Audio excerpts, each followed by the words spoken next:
अपोथेसिस के last episode में हमने देखा था कि लुओ ज़ेंग और तियानमिंग की फाइट स्टार्ट हो गई थी, परंतु अब फिर वह फाइट धीरे धीरे एक्सट्रीम लेवल पर जा रही थी, परंतु उससे पहले एपिसोड समाप्त हो गया था। अपोथेसिस के एपिसोड 61 में हम देखते हैं जिंग टियान कहते हैं कि स्वॉर्डमैनशिप में तो लुओ ज़ेंग हुआ तियानमिंग से बिल्कुल भी कम नहीं है। वैसे वह कब से स्वॉर्डमैनशिप की प्रैक्टिस कर रहा है। इस पर एल्डर जू बताते हैं कि जहां तक मेरी जानकारी है उसने बेडी सिटी से लौटने के बाद स्वॉर्ड को चलाना सीखना प्रारंभ किया है। जिंग टियान कहते हैं कि उसने तो स्वॉर्ड ऑरा को सच में इतनी जल्दी समझ लिया वह किसी न किसी इमोर्टल का पुनर्जन्म हो सकता है। परंतु तभी जिंग टेन हंसते हुए कहते हैं कि यह तो बस एक मजाक था एल्डर जू, तुम इसे गंभीरता से मत लो। यह सुनकर एल्डर जू सोच में पड़ जाती है। इधर हुआ तियानमिंग और लुओ ज़ेंग एक दूसरे से स्वॉर्ड फाइट कर रही होती हैं, परंतु वह वहाँ उड़ने वाले तितली और पत्तों से बिल्कुल भी छेड़खानी नहीं कर रहे होते हैं। वी तियानयाओ कहता है कि स्वॉर्ड और चाल के साथ एकत्रित है। यह भव्य तमाशा वास्तव में एक निराकार है और कोई भारी भी ऐसे उठा सकता है मानो वह हल्का हो। यह सुनकर मो यूजिन कहती है कि मुझे तो बिल्कुल भी समझ नहीं आया। इस पर पी तियानयाओ कहता है कि तुम सिर्फ मैच पर ध्यान दो। वह तियानमिंग यह देखकर वहाँ अपनी जायंट स्वॉर्ड की 4 फॉर्म को एक्टिवेट कर लेता है। लुओ ज़ेंग उसकी स्वॉर्ड को रोकने के लिए वहाँ बने टॉवर को अपने ऑरा से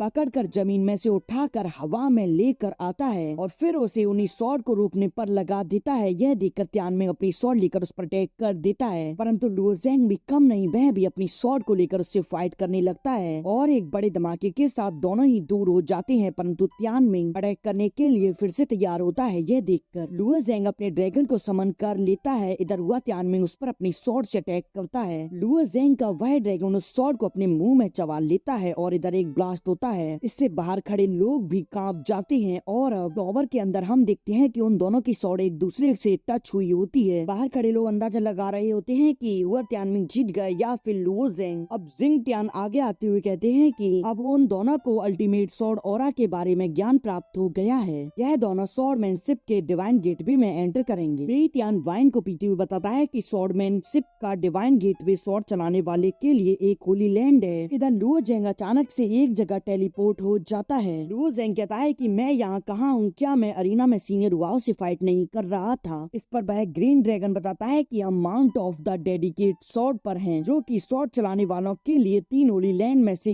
एक है और यह साबित करता है कि तुमने एलाइटमेंट स्वॉर्ड के रास्ते पर कदम रख दिया है। लुओ ज़ेंग वहीं स्वॉर्ड को देखने लगता है, परंतु तभी कुछ स्वॉर्ड उस पर अटैक कर देती हैं। यह देखकर लुओ ज़ेंग उन स्वॉर्ड को डिस्ट्रॉय कर देता है, जिससे कि उनकी पावर उसकी स्वॉर्ड में चली जाती है। वह ड्रैगन कहता है कि तुम सीधे इस माउंटेन के शिखर पर चढ़ते रहो, इससे तुम स्वॉर्ड अलाइनमेंट के तरीके को समझ सकते हो। यह सुनकर लुओ ज़ेंग डिसाइड करता है कि ठीक है, मैं पहाड़ की चोटी पर चढ़ूंगा। इधर हम स्वॉर्ड क्लैनिंग थंडर पॉन्ड को देखते हैं, जहाँ हुआ तियानमिंग होता है। यहाँ हुआ तियानमिंग कहता है कि यह तो स्वॉर्ड चेजिंग थंडर पॉन्ड है, जो कि स्वॉर्ड चलाने वालों के लिए 3 होली लैंड में से एक है और अब कुछ थंडर स्ट्राइक उस पर होने लगती है। यह देखकर वह उनसे बचता है और अब वह कहता है कि मुझे पॉन्ड के बीच में कदम रखना होगा, जिससे कि मैं अल्टीमेट थंडर स्वॉर्ड ऑरा को समझ सकूं। लुओ ज़ेंग उन सभी स्वॉर्ड्स को डिस्ट्रॉय करते हुए उनकी पावर को अपनी स्वॉर्ड में समाहित करके आगे बढ़ते हुए जा रहा होता है, परंतु वह स्वॉर्ड्स कुछ आदमियों में परिवर्तित होकर फिर उस पर अटैक करने लगती हैं। लेकिन लुओ ज़ेंग तो रुकने वालों में से नहीं था, वह आगे बढ़ते हुए उन्हें डिस्ट्रॉय करते हुए उनकी इविल एनर्जी को स्वॉर्ड ऑरा में बदलते हुए अपनी स्वॉर्ड में एब्जॉर्ब कर लेता है। परंतु तभी वहाँ एक बड़ा अटैक आता है, जिससे लुओ ज़ेंग बाल बाल बचता है। तभी वहाँ एक लेडी अपीयर होती है, परंतु लुओ ज़ेंग के अटैक करने से पहले ही वह डिसअपीयर हो जाती है। लुओ ज़ेंग कहता है कि कौन ऐसा डरपोक है जो कि अपना चेहरा दिखाना भी नहीं चाहता। यह सुनकर एक हाथ आता है और अब वह लुओ ज़ेंग को पत्थर में दे मारता है। अब वह स्वॉर्ड स्पिरिट कहती है कि अब तुम मरना डिजर्व करती हो और अब वह लुओ ज़ेंग को नीचे फेंक देती है। उस पर और भी स्वॉर्ड अटैक करने लगती है, जिनसे लुओ ज़ेंग बचता है। अब वह स्वॉर्ड स्पिरिट उसके सामने अपीयर होती है। उसे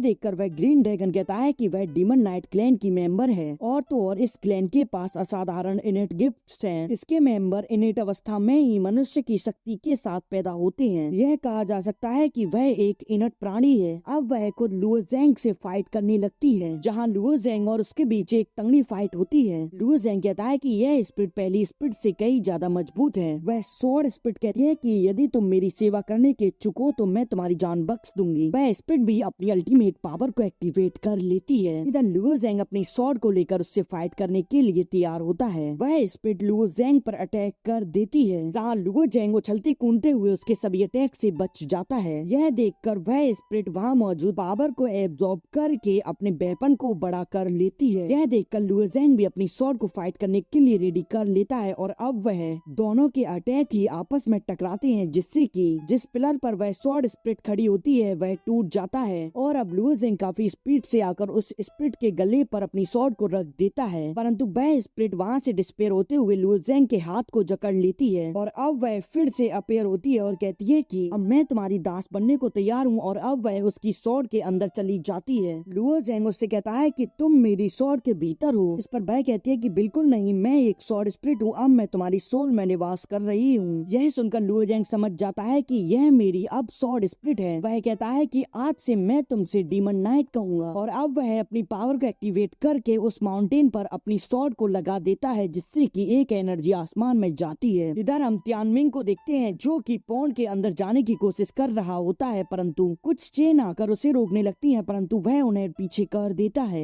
परंतु तभी वहाँ एक थंडर बीस्ट आकर हुआ त्यानमिंग पर अटैक कर देता है, जिससे हुआ त्यानमिंग बच जाता है। परंतु तभी कुछ उस पॉन्ड में से चेन निकलती हैं जो कि हुआ त्यानमिंग को पकड़ लेती हैं और अब उस पर काफी तंगी थंडर स्ट्राइक होने लगती है। उसके शरीर के कण कण में थंडर भर जाती है, उसके कपड़े तक फट जाते हैं और वह उन चेन से आजाद होकर उस थंडर बीस्ट पर अटैक करके उसे डिस्ट्रॉय कर देता है, क्योंकि अब वह आखिरकार थंडर बॉडी के साथ उस पॉन्ड के बीच में कदम रख देता है और अब वह दोनों उसी क्षण पर एक दूसरे के सामने आंखें खोलते हैं। यह एपिसोड यहीं एंड हो जाता है।